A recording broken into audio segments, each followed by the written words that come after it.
啟德體育園喺3月1號迎嚟正式開幕1週年。短短1年間，呢個香港歷嚟最宏大嘅體育基建，唔單止交出咗亮麗嘅成績單，更加迅速崛起，成為香港盛事經濟嘅核心引擎，為本港旅遊同埋體育等多個相關行業注入源源不絕嘅活力，為進一步推動盛事經濟發展，吸引更多高質訪客嚟到香港。近日發表嘅2026至27年度財政預算案提出多項針對性措施，從多方面推動香港文化、體育及旅遊融合發展。我認為啟德體育園亦都應該主動對接上述嘅政策，更好發揮自身優勢同埋功能，為香港嘅盛事經濟貢獻更大力量。啟德體育園開幕1週年，成績已經有目共睹。財政司司長陳茂波喺預算案演辭中指出，主場館門票銷量已經創下亞洲第一、全球第3嘅佳績，總收入更加係冠絕亞洲。呢個唔單止係數字上嘅突破，更加標誌住香港具備咗舉辦世界級頂尖活動嘅實力同埋條件。作為盛事經濟嘅其中一個主要硬件部分，體育園扮演嘅角色舉足輕重，既為香港提供咗一流嘅場地，亦都向世界展示咗香港嘅國際化水準同埋無限潛力。過去1年，啟德體育園成功吸引眾多國際級嘅歌手同埋組合登場，成為演唱會經濟嘅強大引擎。從 Coldplay、Blackpink 去到 Twice， 世界頂尖演出單位相繼踏上啟德主場館嘅舞台。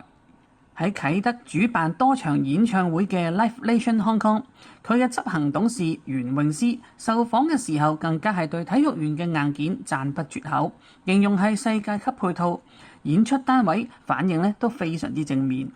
現時演唱會檔期亦都已經排到2028年啦。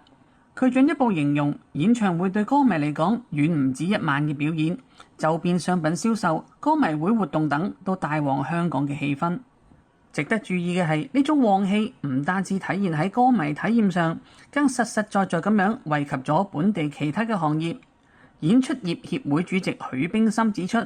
即使海內外歌手帶嚟自己嘅製作團隊，本地從業員喺場地製作、運輸搬運、舞蹈編排等嘅環節亦都有參與。唔少演出環節更加特意咁樣加入香港特色，邀請本地歌手同台，或者係宣傳本地美食，既為業界提供更多機會，亦都有助宣傳香港。物流平台 Lalamove 嘅數據就直接反映呢種效應啦。舊年啟德體育園一帶物流訂單按年增加30%。1月份舉辦嘅 Blackpink 演唱會期間，啟德一帶嘅客貨車同埋噸車訂單量比平日更加增加咗接近1倍。毋庸諱言，呢種由演唱會引發嘅連鎖經濟效應，正好顯示盛事經濟嘅魅力所在。體育園辦演唱會嘅表現固然亮麗，而喺舉辦體育盛事方面同樣毫不遜色。文化體育及旅遊局局長羅淑佩表示，過去1年，園區成功舉辦多項體育及文化盛事，包括喺主場館上演嘅香港國際7人欖球賽、3場中國香港足球代表隊喺主場出戰嘅亞洲盃外圍賽、世界頂尖足球勁旅嘅表演賽等。連同演唱會在內，啟德主場館至今已經圓滿舉辦50場大型嘅盛事，累計吸引超過180萬觀眾人次。我認為啟德體育園對香港經濟嘅重要性，在於佢舉辦嘅盛事具備強大嘅叫座力，有條件吸引更多觀眾同埋旅客嚟到香港。一直以嚟，旅遊業都係香港嘅經濟支柱之一，為本港提供大量嘅就業崗位。2024年，旅遊業為將近16萬人提供咗就業機會，佔總就業人數大概 4.3%。較2023年嘅 3.9% 係有所提升。2024年旅遊業嘅增加價值為864億元，佔本地生產總值嘅 2.8%， 同樣係高於前一年嘅 2.6%。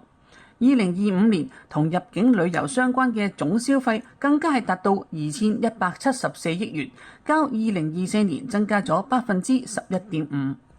政府亦都預測2026年全年訪港旅客將會達到5380萬人次，比舊年增加大概8%。隨住旅客數字持續攀升，旅遊業帶動零售、餐飲、酒店等相關行業發展，創造大量就業機會嘅良性循環。上述數字反映旅遊業對香港經濟貢獻之大，實在係不言而喻嘅。正因為咁，近日發表嘅財政預算案亦都提出咗多項推動旅遊業發展嘅針對性措施，藉以吸引更加多嘅過夜旅客嚟到香港，等佢哋多留幾日，為香港帶嚟更大嘅經濟效益。其中最令人鼓舞嘅係向香港旅遊發展局撥款16.6億元，較上一個財政年度大幅增加34.5%。旅發局將會喺今年推出全新嘅宣傳活動，提升香港作為亞洲國際都會嘅世界級地位。重點將特別加強向具潛力嘅市場，包括廣東省以外嘅內地城市，以及中東同埋東盟等新興市場，推廣香港。目標係吸引更加多嘅過夜旅客。我認為更多過夜客嚟到香港，將可進一步最大化啟德體育園嘅吸客力。園方可以參考國外嘅表演或者係體育活動，邀請盛事嘅主辦單位舉行一啲內容有連續性、為期多於1日嘅表演或者係體育活動，吸引觀眾連續2日或者以上入場。呢個安排亦將鞏固旅客嘅過夜誘因，絕對係相輔相成。另外，旅發局亦都將會進一步提升香港作為亞洲盛事之都嘅地位，加大旗艦活動規模，引入新亮點，延長活動時間，更會推出中秋節同埋萬聖節等特色節慶活動，凸顯香港薈萃中西嘅獨特優勢。站喺啟德體育園開幕1週年嘅時間節點上，回顧過去1年城市經濟發展嘅驕人成績，並且配合財政預算案提出嘅明確支持，香港市民有理由對本港未來嘅文化、體育同埋旅遊產業發展充滿信心。財政預算案表明會繼續推動體育盛事化同埋產業化，並且同啟德體育園公司攜手，爭取更多大型國際體育賽事同埋活動落戶香港。羅淑佩亦都指出，會繼續透過 M 品牌制度，每年資助大概20個國際級大型體育活動，鞏固香港國際體育盛事之都嘅地位。我相信喺政府同埋業界嘅共同努力之下，香港嘅文化、體育以及旅遊產業將會繼續蓬勃發展。而啟德體育園呢一顆璀璨明珠，亦定可喺城市經濟嘅大舞台上綻放更加耀眼嘅光芒，為香港作為亞洲盛事之都嘅進一步發展貢獻更加大嘅力量。